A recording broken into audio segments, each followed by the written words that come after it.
আজকে আমি রান্না করে নিচ্ছি একদম সহজভাবে বিয়েবাড়ির স্বাদের চিকেন রোস্ট।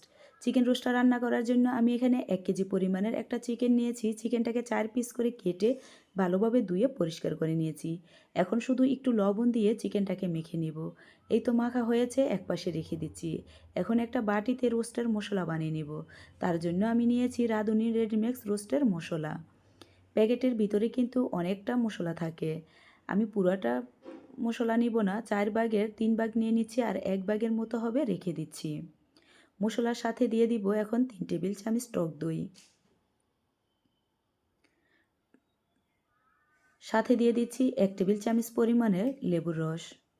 এখন একটা চামচ দিয়ে ভালোভাবে নেড়ে নিচ্ছি।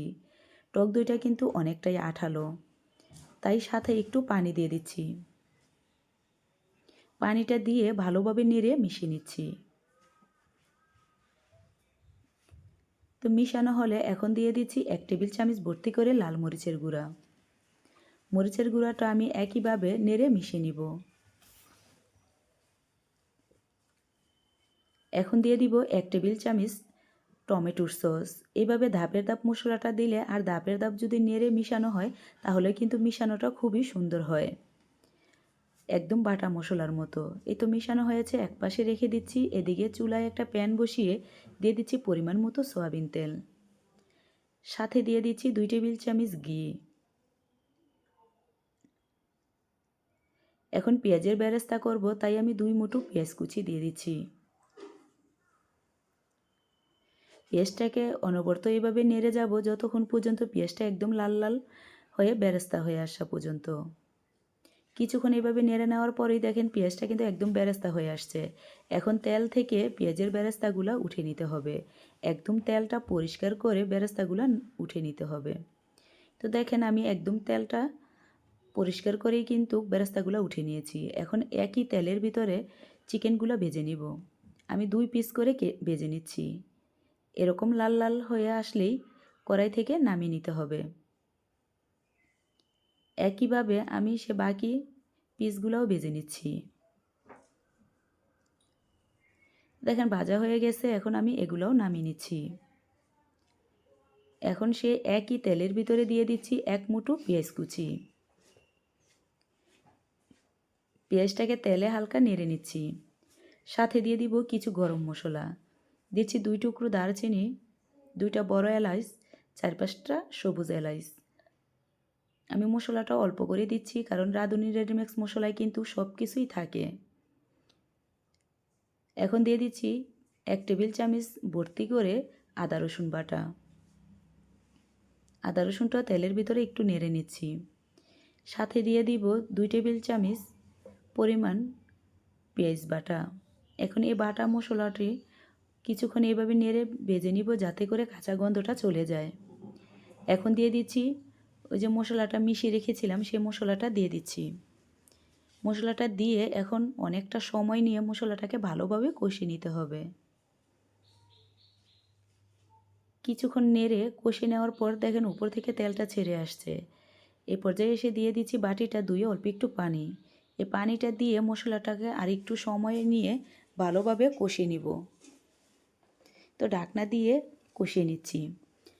আমি একদম লো আছে প্রায় 5-6 মিনিটের মতো সময় নিয়ে মশলাটাকে কষিয়ে নিয়েছি। উপর থেকে কিন্তু তেলটা ছেড়ে আসছে। মনে হচ্ছে যে মশলাটা কষানো হচ্ছে না, আমি কিন্তু আরও কিছুক্ষণ মশলাটাকে কষাবো।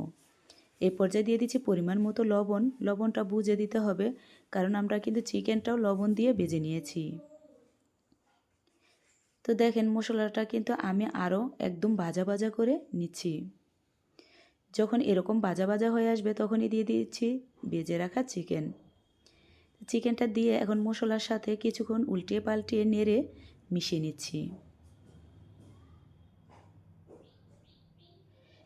এভাবে মিশানো হলে এখন ঢাকনা দিয়ে ঢেকে 2 মিনিটের মতো রেখে দিচ্ছি।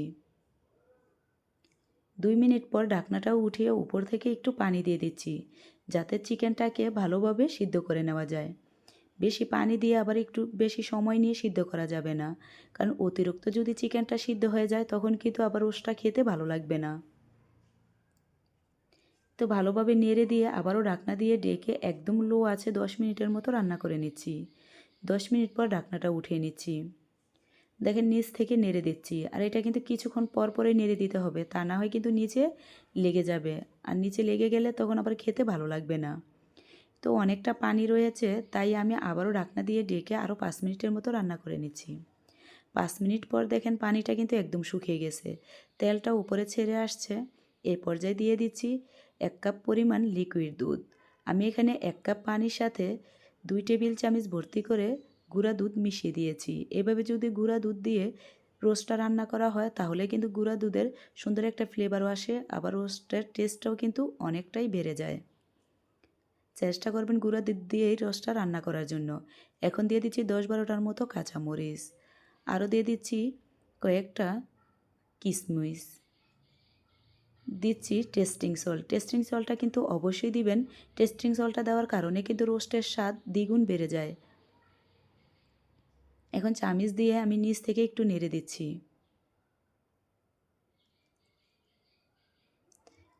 এখন দিয়ে দিব বিয়েবাড়ির ফ্লেভার আসার জন্য 2 টেবিল চামচ কেওড়া জল আর গোলাপ জল।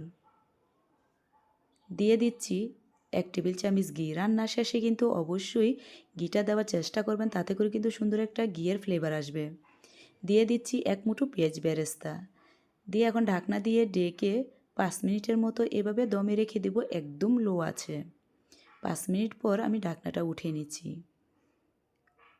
দেখেন ঠান্ডা হওয়ার পরে কিন্তু ঝোলটা আর একটু শুকিয়ে যাবে। আমি এই পর্যায়ে চুলাটা বন্ধ করে দিচ্ছি। এই রোস্টটা খেতে অসম্ভব মজার হয়। আপনারা বাসায় রান্না করে খেলে মনে হবে যে আপনারা বিয়েবাড়িতে বসে খাচ্ছেন, এতটা মজার। আশা করি রেসিপিটা আপনাদের অনেক ভালো লাগবে। যদি ভালো লাগে তাহলে প্লিজ একটা সাবস্ক্রাইব করে পাশে থাকবেন। আর যদি ফেসবুক থেকে দেখেন তাহলে অবশ্যই একটা ফলো করে রাখবেন। এই তো দেখেন রোস্টের ফিনিশিংটা কতটা সুন্দর হয়ে এসেছে। এখন উপর থেকে একটু বেরেস্তা দিয়ে রান্নাটা শেষ করে নিচ্ছি। আশা করি রেসিপিটা ভালো লাগবে, আর অবশ্যই বাসায় রান্না করে খাবেন আর কমেন্টে জানাবেন কীরকম হয়েছে। আজ এখানে বিদায় নিচ্ছি, আবারও দেখা হবে অন্য কোনো রেসিপিতে। সে পর্যন্ত সবাই ভালো থাকেন।